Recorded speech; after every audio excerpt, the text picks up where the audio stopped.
এটা ফোল্ডও করা যাবে, ফোল্ড করে যে কোনো জায়গায় নিয়ে যাওয়া যাবে। আবার এইভাবে আনফোল্ড করেও চালানো যাবে, চাইলে বড় ছোটও করা যাবে। আর অ্যাডজাস্টেবল। তো দেখুন এখন বাতাসের ফ্লোটা আরো বেশি, অবশ্যই বুঝতে পারছেন। আর এই আস্তে আস্তে আমরা স্লো করে দিতেছি, একেবারে ডিপ করে দেওয়া যায়।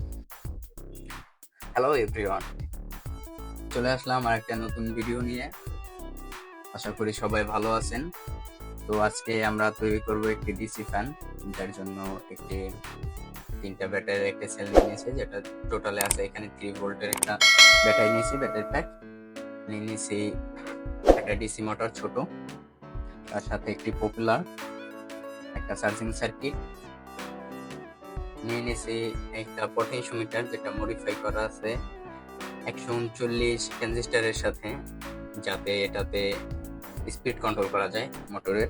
যেহেতু গরম করছে, একটা ব্যাকআপ হিসাবে যখন লোডশেডিং হয়, ব্যাকআপ হিসাবে একটা ডিসি ফ্যান থাকা জরুরি। চাইলে আমরা বড় ফ্যানগুলো ইউজ করতে পারতাম, যেটা আরো ভালো হতো, আর বাতাস অনেক বেশি আসতো, যেটা 12 ভোল্টের ফ্যান হতো 555 বা 775, এটা ইউজ করলে আরো ভালো হতো। কিন্তু এই মুহূর্তে আমার কাছে 12 ভোল্টের ব্যাটারি প্যাকটা নেই, যার জন্য আমি ছোটতেই কাজ চালাই যাওয়ার মতো ব্যবস্থা করতেছি, যাতে বাতাসটাও প্রচুর পরিমাণ থাকে, আবার সাশ্রয়টাও হয়। আর এটাতে আরো একটা সুবিধা আছে, টাইপ সি পোর্ট থাকাতে সরাসরি আমরা মোবাইল চার্জার দিয়ে চার্জ করতে পারতেছি। তো আমাদের আরো কিছু উপকরণের প্রয়োজন হবে, যেগুলো আছে আমার কাছে। ডিসি সুইচের প্রয়োজন আছে, সুইচ নিছি, সামথিং কিছু ওয়্যার, আর নিয়ে নিছি আমার অলরেডি বানানো একটি চেম্বারটার উপরে ঢাকনা। এখানে আমি একটু মডিফাই করতে চাই আরো একটু। এবারের সিস্টেমটা হবে একটু আলাদা, একটু ভিন্ন ধরনের। তো আমরা এখানে ইউজ করব একটা পাইপ, যেটা 1 ইঞ্চি পাইপ আছে, 1 ইঞ্চি পাইপের ভিতরে আর একটা 1 ইঞ্চির চেয়ে কম পাইপ। এটা হলো যে 1 ইঞ্চির চেয়ে কম পাইপ, কিন্তু আমি এখানে এটার কনভার্টার ইউজ করে এটাকে মোটা করে নিছি, আর যাতে আর একটু ভালোভাবে ফিটিং হয়, যার জন্য হালকা হালকা সুপারগুলো দিয়ে এটাকে আরো আটকে দিছি, যাতে এখানে ফিটিং হয় ভিতরে, যাতে সমস্যা না হয়।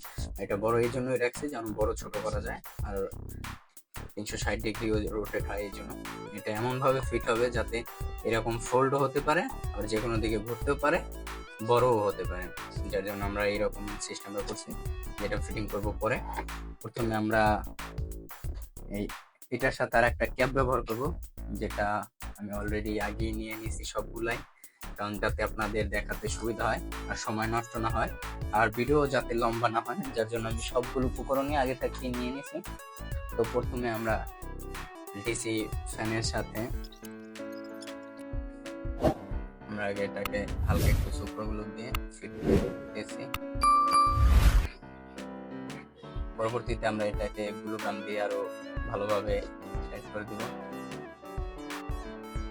সুপারগুলোটা হালকা দিতেছি, যাতে মোটরের ক্যাজের ভিতরে চলে আসে।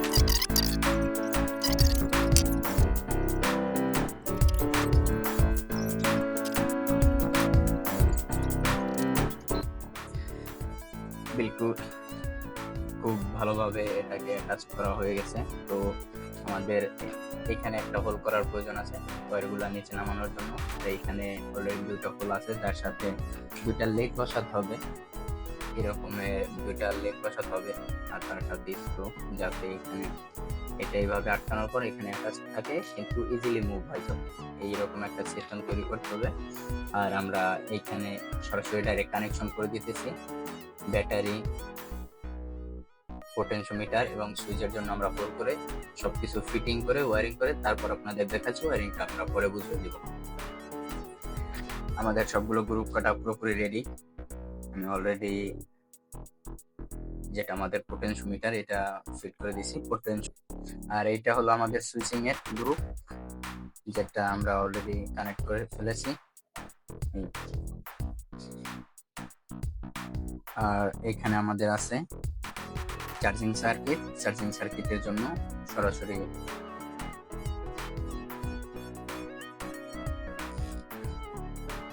আমরা সবগুলো কানেকশন করে দিয়েছি, আর এখন গ্লু গান দিয়ে ভালো করে আটকে দিতেছি সবগুলো জয়েন্ট। কানেকশনের জন্য নেগেটিভের ইনপুটটা ব্যাটারি থেকে চার্জিং সার্কিট থেকে সরাসরি আমরা এখানে সুইচিং এর সাথে কানেক্ট করছি। তারপর সুইচ থেকে পোটেনশিওমিটার গেছে, পোটেনশিওমিটার থেকে মাইনাস আউটপুট হয়েছে, প্লাস সরাসরি ব্যাটারি থেকে চার্জিং সার্কিটের আউটপুট সরাসরি আমরা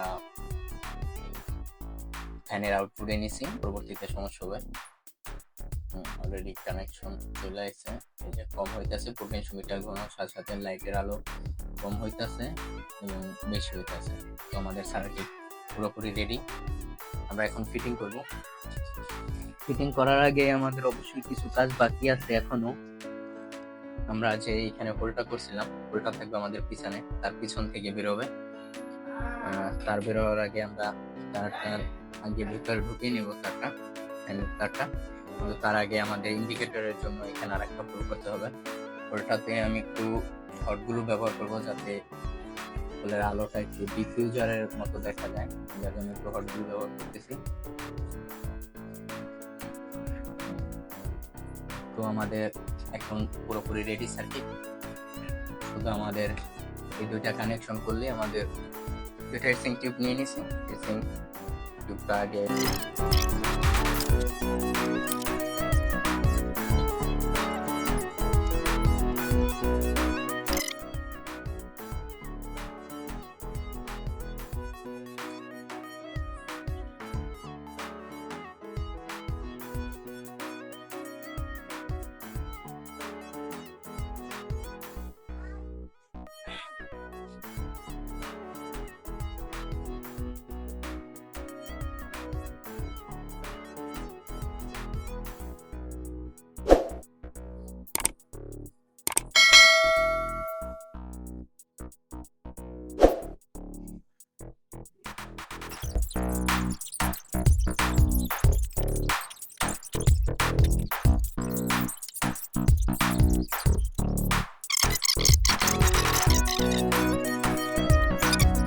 আমাদের এখন এইখানে যাতে ফিট হয়, যার জন্য কিছু উপকরণের অবশ্যই দরকার আছে। এটা আগে কাটি, যার জন্য আমি এইখানে কিছু পিস রেখেছি। এইখান থেকে কিছু পিস কেটে এখানের জন্য ব্যবস্থা করে তারপর আপনাদের দেখাচ্ছি। ভিডিও এখন শেষ পর্যায়ে। তো আমরা যেভাবে বলছিলাম এরকম দুইটা পিস কেটে নিয়েছি, দুইটা হলো করে নিয়েছি অলরেডি। এখন শুধু এখানে ফিটিং করার বাকি। ফিটিং করার আগে অবশ্যই আমরা আগে ফিট করব, তারপর ফিটিং করব। তার জন্য আমরা কোনোটা স্ক্রু নিয়ে নিয়েছি, একই মাপের স্ক্রু নেবেন। চাইলে আপনারা আরো চিকন নেবেন, চিকন নিলে ভালো হবে।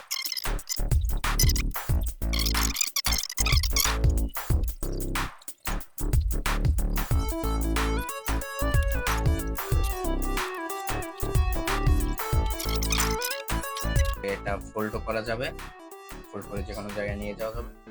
আবার এইভাবে আনফোল্ড করেও চালানো যাবে, চাইলে বড় ছোট করা যাবে। আর অ্যাডজাস্টেবল চার্জিং সিস্টেম আছে। চার্জিং পিনটা আগে দেখাই, তারপর আমরা টেস্ট করি। চার্জ করার জন্য ইন্ডিকেটর দেখার জন্য আমি লাইটটা অফ করে দিতেছি।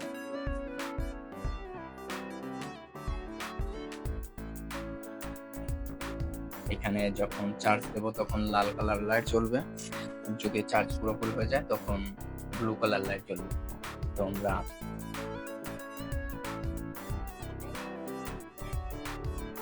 আমরা ফ্যানটা আগে ছেড়ে দেখবো কেমন চলে। এখানে প্রথমে লো পাওয়ার টেস্ট করবো। এই ছিল লো পাওয়ারটাকে একটা আপনারা ফ্যানের আওয়াজে বুঝতে পারছেন কেমন বাতাস আসে। তাছাড়া আমি অন্য একটা লাগাই দেখাচ্ছি। এই পাখার থেকে 4 পাখার থেকে 2 পাখার এইটা বাতাসটা ভালো আসে। যদিও এটা আমি আগেও কয়েকটা ভিডিওতে ইউজ করছি এই পাখাটা। তো দেখুন বাতাসের ফ্লোটা আরো বেশি, অবশ্যই বুঝতে পারছেন। আর এই আস্তে আস্তে আমরা স্লো করে দিতেছি। একেবারে ডিপ করে দেওয়া যায়। তো তো এই ছিল আজকের ভিডিও। আশা করি সবাই পছন্দ করেছেন। যদি ভালো লাগে তাহলে লাইক করবেন, শেয়ার করবেন এবং সাবস্ক্রাইব করে বেল বাটনটা অন করে দিবেন। আমাদের পাশেই থাকবেন। ধন্যবাদ সবাই।